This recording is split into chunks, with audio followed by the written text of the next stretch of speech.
Selamat pagi adik-adik yang terkasih dalam Tuhan kita Yesus Kristus.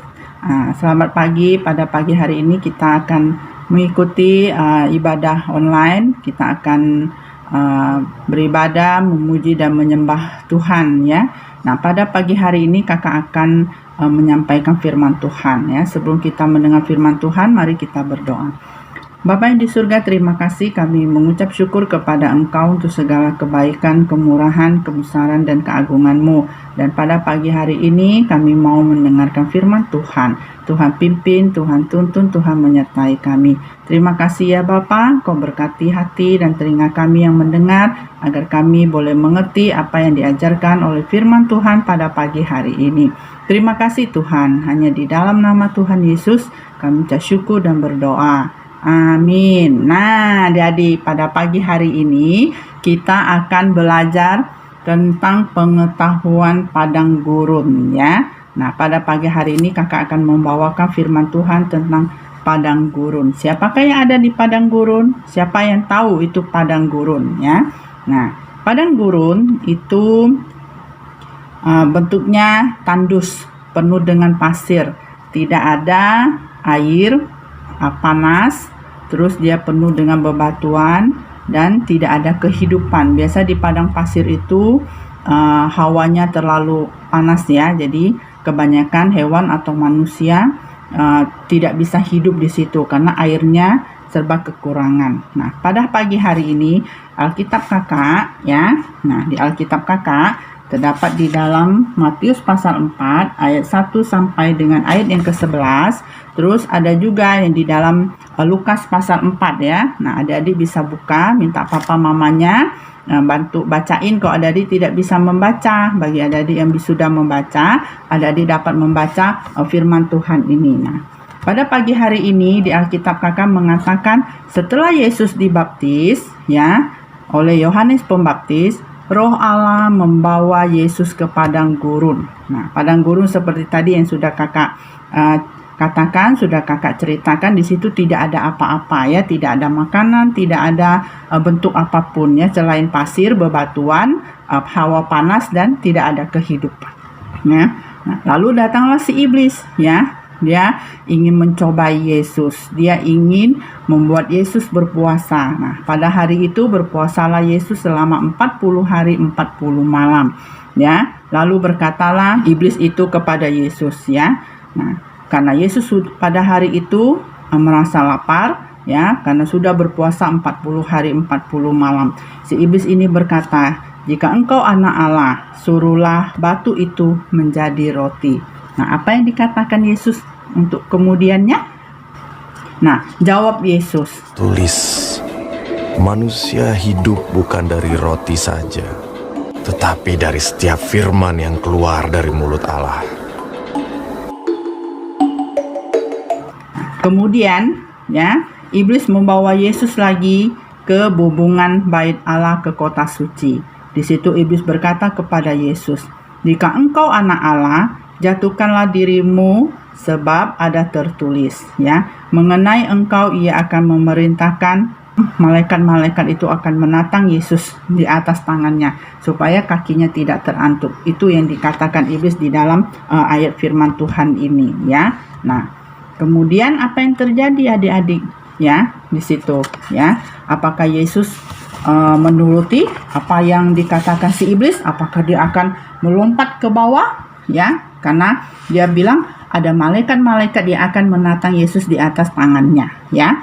Tetapi Yesus berkata kepada iblis itu ya, dia menjawab, "Ada pula tertulis, janganlah engkau mencobai Tuhan Allahmu." Akhirnya kembali lagi ya, si iblis membawa Yesus ke atas gunung yang sangat tinggi ya. Gunung itu sangat tinggi. Mungkin adik-adik yang pernah pergi naik gunung, nah pasti akan tahu kalau kita sudah sampai ke puncak gunung, semua pun bisa kita lihat. Nah, di situ ya. Nah, di situ si iblis mengatakan kepada Tuhan Yesus, kepada Yesus ya, "Lihat di atas gunung itu, semua yang kuberikan kepadamu ya, semuanya ada, baik rumah, gedung, ya, tanah yang luas, terus bermacam-macam bentuk barang dan rupa yang bisa dilihat dari atas gunung itu.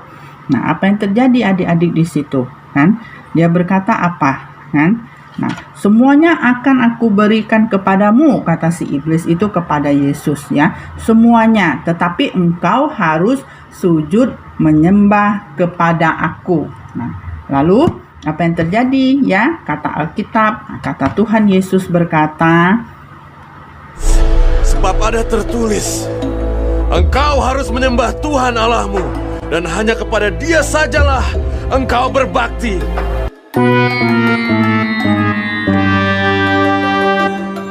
Lalu si iblis itu meninggalkan Yesus. Dia merasa kalah karena Tuhan Yesus menggunakan ayat firman Tuhan untuk melawan daripada iblis ini. Ya, dia berkata kepada iblis ini, enyahlah engkau iblis, ya, gitu. Dia akan berkata, enyahlah engkau iblis, sebab ada tertulis, engkau hanya harus menyembah Tuhan Allahmu, tidak ada yang lain, ya, selain hanya kepada Allah Bapa, Allah Anak, dan Allah Roh Kudus.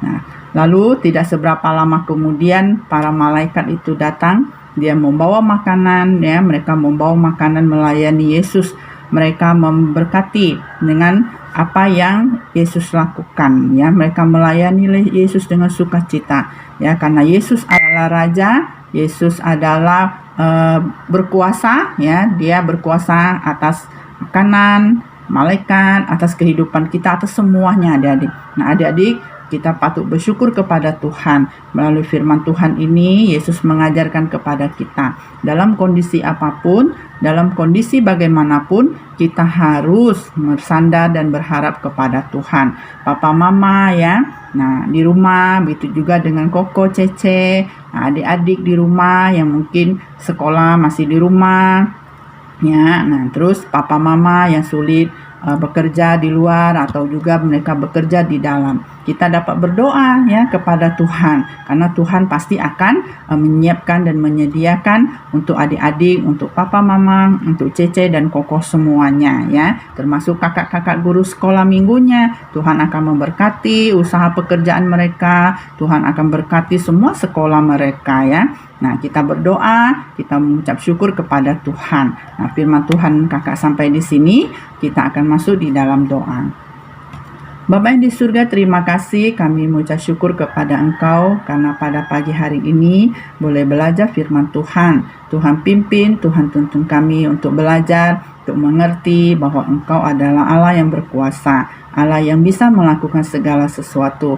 Tuhan mengajarkan kami dari segi kelemahan bahwa ketika kami berharap dan bersandar kepada Tuhan, Tuhan akan menyediakan. Terima kasih Tuhan, Engkau berkati pada pagi hari ini akan firman-Mu. Berkati adik-adik sekolah minggu kami, berkati papa mama mereka, dan juga Engkau berkati Koko, Cece, guru-guru sekolah minggu yang mengikuti online pada pagi hari ini, maupun mereka yang beribadah mencari Engkau. Terima kasih Tuhan, hanya di dalam nama Tuhan Yesus kami ucap syukur dan berdoa.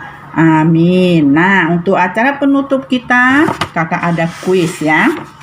Kuis yang harus adik-adik jawab, yang harus adik-adik tulis di dalam selembar kertas, lalu adik-adik bisa fotokan jawaban adik-adik itu, ya, lalu kirim ke WA WhatsApp grup kita, ya. Nah, nanti di situ akan di-spin oleh Koko Anton. Nah, diundi sama Koko Anton, ya. Nah, nanti akan dikirimkan hadiah berkat oleh Ii Noli atau Cece Noli, ya. Nah, pertanyaan kuis kita pada pagi hari ini, berapa harikah Tuhan Yesus berpuasa? Tadi kakak ada sebutkan berapa hari. Nah, ada dituliskan di situ, ya. Oke, firman Tuhan kakak dan kuis kakak sampai di sini. Sampai jumpa untuk ibadah online minggu depannya bersama Koko dan Cece, guru-guru sekolah minggu kita. Bye-bye.